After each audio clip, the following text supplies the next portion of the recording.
कि आज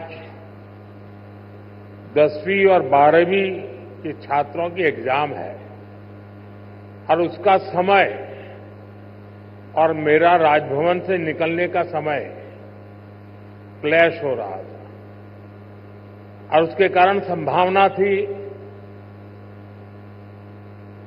कि सिक्योरिटी के कारण अगर रास्ते बंद हो जाए तो बच्चों को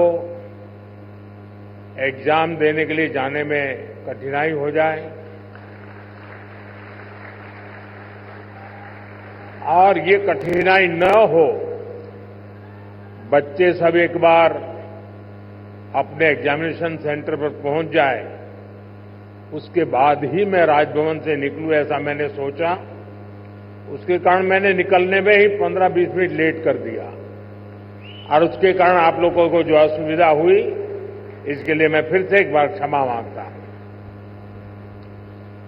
साथियों, राजा भोज की इस पावन नगरी में आप सभी का स्वागत करना मेरे लिए गर्व की बात है। यहां इंडस्ट्री से विभिन्न सेक्टर्स के अनेक साथी आए हुए हैं। विकसित मध्य प्रदेश से विकसित भारत की यात्रा में आज का ये कार्यक्रम बहुत ही अहम है। इस भव्य आयोजन के लिए मैं मोहन जी और उनकी पूरी टीम को बहुत बहुत बधाई देता हूं। साथियों, भारत के इतिहास में ऐसा अवसर पहली बार आया है जब पूरी दुनिया भारत के लिए इतनी ऑप्टिमिस्टिक है। पूरी दुनिया में चाहे सामान्य जन हो, अर्थनीति के एक्सपर्ट्स हो, विभिन्न देश हो या फिर इंस्टीट्यूशन, सभी को भारत से बहुत आशाएं हैं। पिछले कुछ हफ्तों में जो कमेंट्स आए हैं वो भारत में हर इन्वेस्टर का उत्साह बढ़ाने वाले हैं। कुछ दिन पहले ही वर्ल्ड बैंक ने कहा है, भारत आने वाले सालों में ऐसे ही दुनिया की फास्टेस्ट ग्रोइंग इकोनॉमी बना रहेगा। ओईसीडी के एक अहम रिप्रेजेंटेटिव का कहना है, future of the world is in India. कुछ ही दिन पहले क्लाइमेट चेंज पर यूएन की एक संस्था ने भारत को सोलर पावर की सुपर पावर कहा था। इस संस्था ने ये भी कहा कि जहां कई देश सिर्फ बातें करते हैं, वहीं भारत नतीजे ला करके दिखाता है। हाल ही में एक रिपोर्ट आई है, इसमें बताया गया है कि ग्लोबल एरोस्पेस फर्म्स के लिए कैसे भारत एक बेहतरीन सप्लाई चेन के रूप में उभर रहा है। ग्लोबल सप्लाई चेन चैलेंजेस का जवाब वो भारत में देख रहे हैं। मैं ऐसे कई एग्जाम्पल यहां कोट कर सकता हूं जो भारत पर दुनिया के कॉन्फिडेंस को दर्शाते हैं। ये कॉन्फिडेंस भारत के हर राज्य का भी कॉन्फिडेंस बढ़ा रहा है। और आज ये हम मध्य प्रदेश की इस ग्लोबल समिट में भी देख रहे हैं, महसूस कर रहे हैं। साथियों, मध्य प्रदेश पॉपुलेशन के हिसाब से भारत का 5th लार्जेस्ट स्टेट है। एमपी एग्रीकल्चर के मामले में भारत के टॉप के राज्यों में है। मिनरल्स के हिसाब से भी एमपी देश के टॉप 5 राज्यों में है। एमपी को जीवनदायिनी मां नर्मदा का आशीर्वाद भी प्राप्त है। एमपी में हर वो संभावना है, हर वो पोटेंशियल है जो एमपी को जीडीपी के हिसाब से भी देश के टॉप 5 राज्यों में ला सकता है। साथियों, बीते 2 दशकों में मध्य प्रदेश ने ट्रांसफॉर्मेशंस का नया दौर देखा है। एक समय था जब यहां बिजली, पानी की बहुत सारी दिक्कतें थी। लॉ एंड ऑर्डर की स्थिति तो और भी खराब थी। ऐसे हालत में यहां इंडस्ट्री का विकास बहुत मुश्किल था। बीते 2 दशक में, 20 साल में मध्य प्रदेश के लोगों के सपोर्ट से यहां की बीजेपी सरकार ने गवर्नेंस पर फोकस किया। 2 दशक पहले तक लोग एमपी में निवेश करने से डरते थे। आज एमपी इन्वेस्टमेंट के लिए देश के राज्यों से, सब राज्यों में, टॉप के राज्यों में उसने अपना स्थान बना लिया है। जिस एमपी में कभी खराब सड़कों के कारण बसें तक प्रॉपर नहीं चल पाती थी, वो आज भारत की ईवी रिवॉल्यूशन के लीडिंग स्टेट्स में से एक है। जनवरी 2025 तक करीब 2 लाख इलेक्ट्रिक व्हीकल एमपी में रजिस्टर हुए हैं। ये करीब 90% ग्रोथ है। ये दिखाता है कि एमपी आज मैन्युफैक्चरिंग के नए सेक्टर्स के लिए भी एक शानदार डेस्टिनेशन बनता जा रहा है। और मैं मोहन जी को बधाई देता हूं, उनकी टीम को बधाई देता हूं कि उन्होंने इस वर्ष को उद्योग और रोजगार वर्ष के रूप में मनाना तय किया है। साथियों, बीते दशक में भारत ने इंफ्रास्ट्रक्चर के बूम का दौर देखा है।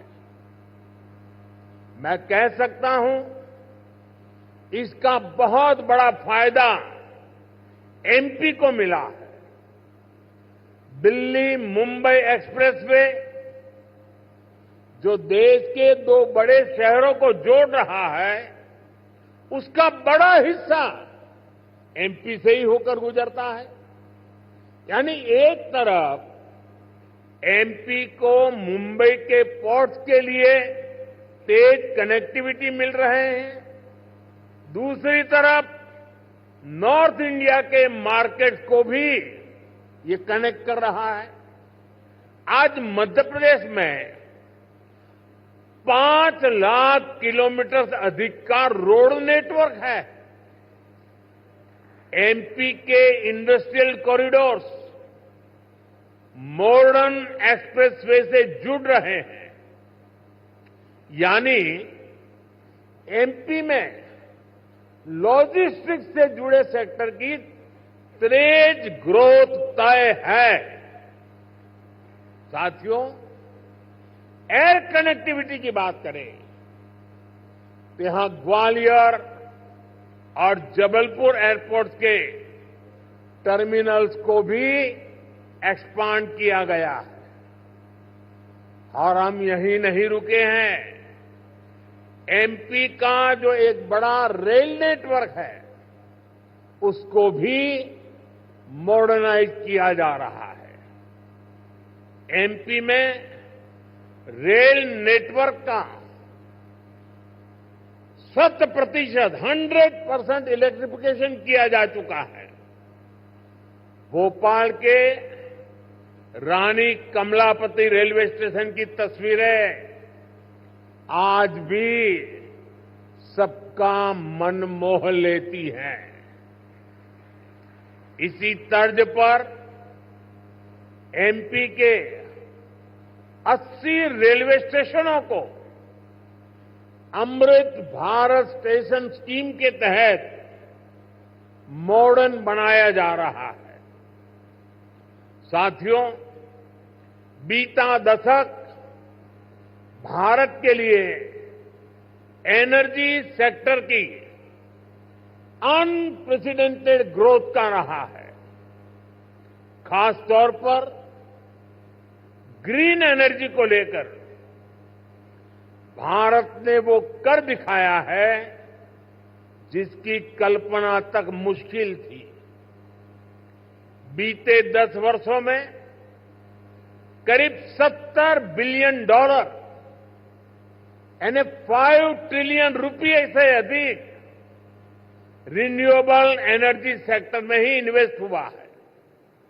इससे पिछले साल ही क्लीन एनर्जी स्पेस में 10 लाख से अधिक जॉब बनी है। एनर्जी सेक्टर के इस बूम का भी एमपी को बहुत लाभ मिला है।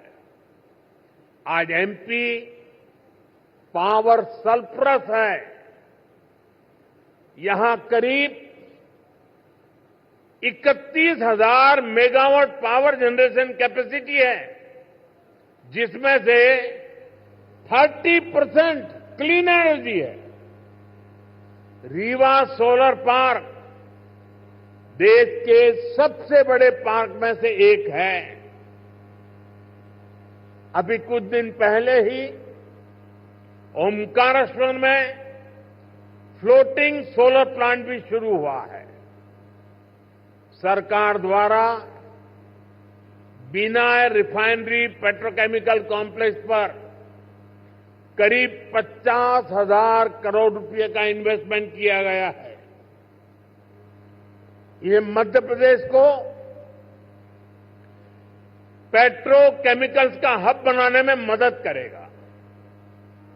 मध्य प्रदेश का जो इंफ्रास्ट्रक्चर है, इसको एमपी सरकार आधुनिक पॉलिसीज और स्पेशल इंडस्ट्रियल इंफ्रास्ट्रक्चर से सपोर्ट कर रही है। एमपी में 300 से ज्यादा इंडस्ट्रियल जोन्स हैं। पीथमपुर, रतलाम और देवास में हजारों एकड़ के इन्वेस्टमेंट जोन्स भी डेवलप किए जा रहे हैं। यानी आप सभी इन्वेस्टर्स के लिए यहां बेहतर रिटर्न की अपार संभावनाएं हैं। साथियों, हम सभी जानते हैं कि औद्योगिक विकास के लिए वाटर सिक्योरिटी होना कितना जरूरी है। इसके लिए एक तरफ वाटर कंजर्वेशन पर बल दे रहे हैं, दूसरी तरफ हम रिवर इंटरलिंकिंग का मेगा मिशन लेकर भी आगे बढ़ रहे हैं। मध्य प्रदेश की खेती, यहां की इंडस्ट्री इसकी बहुत बड़ी बेनिफिशियरी है। हाल में ही 45,000 करोड़ रुपए के Ken Betwa river interlinking project पर काम शुरू हुआ है। इससे करीब 10 लाख हेक्टेयर एग्रीकल्चरल लैंड की प्रोडक्टिविटी बढ़ेगी।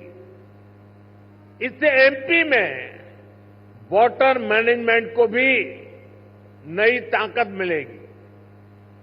ऐसी सुविधाओं से फूड प्रोसेसिंग, एग्रो इंडस्ट्री और टेक्सटाइल सेक्टर में बहुत बड़ा पोटेंशियल अनलॉक होगा। साथियों, एमपी में डबल इंजन सरकार बनने के बाद विकास की गति भी जैसे डबल हो गई है। केंद्र सरकार कंधे से कंधा मिलाकर एमपी के विकास में, देश के विकास में जुटी है। चुनाव के समय मैंने कहा था कि अपने तीसरे टर्म में हम 3 गुना तेजी से काम करेंगे। ये स्पीड हम साल 2025 के पहले 50 दिनों में भी देख रहे हैं। इसी महीने हमारा बजट आया है। इस बजट में भारत की ग्रोथ के हर कैटालिस्ट को हमने एनर्जाइज किया है। हमारा मिडिल क्लास सबसे बड़ा टैक्स पेयर भी है। ये सर्विस और मैन्युफैक्चरिंग के लिए डिमांड भी क्रिएट करता है। इस बजट में मिडिल क्लास को एम्पावर करने के लिए अनेक कदम उठाए गए हैं। हमने 12 लाख रुपए तक की इनकम को टैक्स फ्री किया है।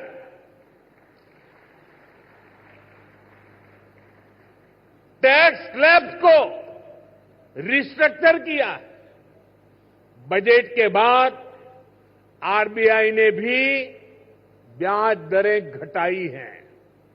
साथियों, बजट में लोकल सप्लाई चेन के निर्माण पर बल दिया गया है ताकि मैन्युफैक्चरिंग में हम पूरी तरह से आत्मनिर्भर हो सके। एक समय था जब एमएसएमई के सामर्थ्य को पहले की सरकारों ने सीमित करके रखा था। इसके कारण भारत में लोकल सप्लाई चेन उस लेवल पर विकसित नहीं हो पाई। आज हम प्रायोरिटी के आधार पर MSME led local supply chain का निर्माण कर रहे हैं। इसके लिए एमएसएमई की डेफिनेशन को और सुधारा गया है। एमएसएमईज को क्रेडिट लिंक इंसेंटिव दिए जा रहे हैं। एक्सेस टू क्रेडिट आसान बनाया जा रहा है। वैल्यू एडिशन और एक्सपोर्ट के लिए भी सपोर्ट बढ़ाया जा गया है। साथियों, बीते एक दशक से नेशनल लेवल पर हम एक के बाद एक बड़े रिफॉर्म्स को गति दे रहे हैं। अब स्टेट और लोकल लेवल पर भी रिफॉर्म्स को एनकरेज किया जा रहा है। मैं आपके बीच स्टेट डीरेगुलेशन कमीशन की चर्चा जरूर करना चाहता हूं, जिसके विषय में बजट में बात हुई है। हम राज्यों के साथ निरंतर बातचीत कर रहे हैं। राज्यों के साथ मिलकर बीते वर्षों में हमने 40,000 से ज्यादा कंप्लायंसेस को कम किया है।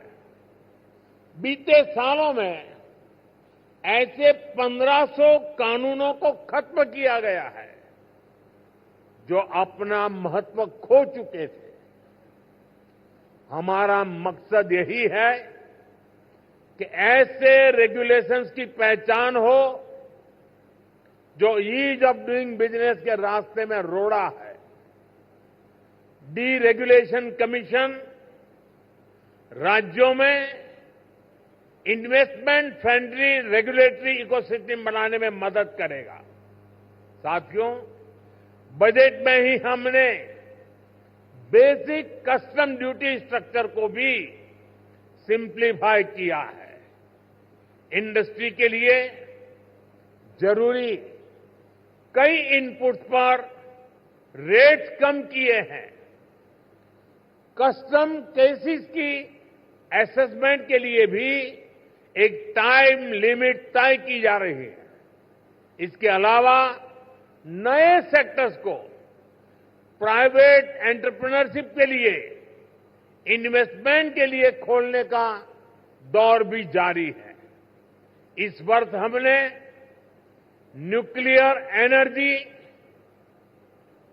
बायो मैन्युफैक्चरिंग, क्रिटिकल मिनरल्स की प्रोसेसिंग, लिथियम बैटरी की मैन्युफैक्चरिंग, ऐसे अनेक नए एवेन्यूज इन्वेस्टमेंट के लिए ओपन किए गए हैं।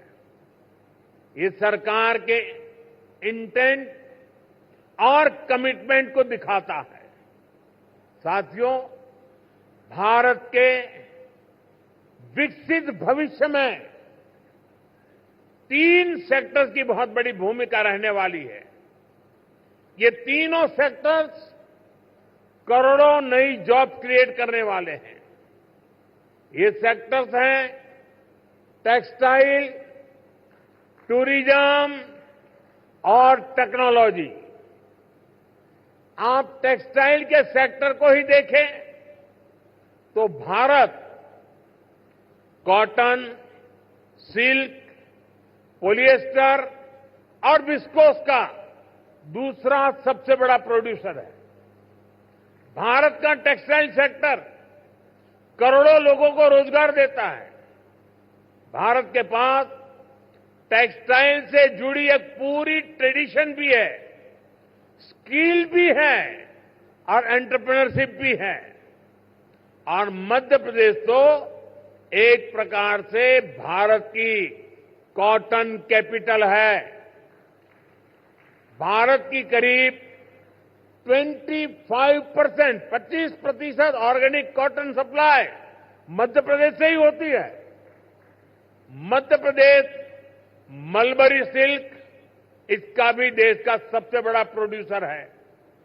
यहां की चंदेरी और माहेश्वरी साड़ियां बहुत पसंद की जाती हैं। इन्हें जीआई टैग दिया जा चुका है।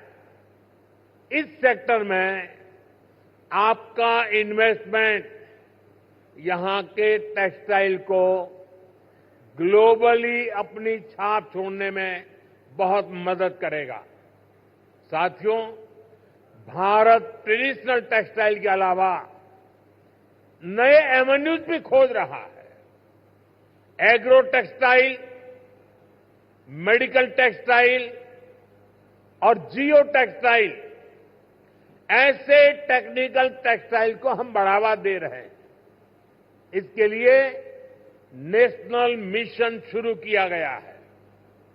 इसे बजट में भी हमने प्रोत्साहन दिया है। आप सभी सरकार की पीएम मित्र स्कीम से भी परिचित है।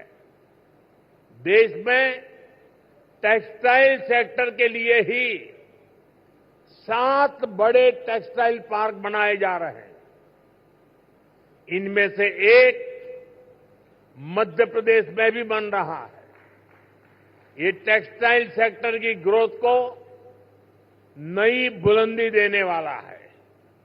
मेरा आग्रह है कि आप टेक्सटाइल सेक्टर के लिए घोषित पीएलआई स्कीम का भी जरूर फायदा उठाएं।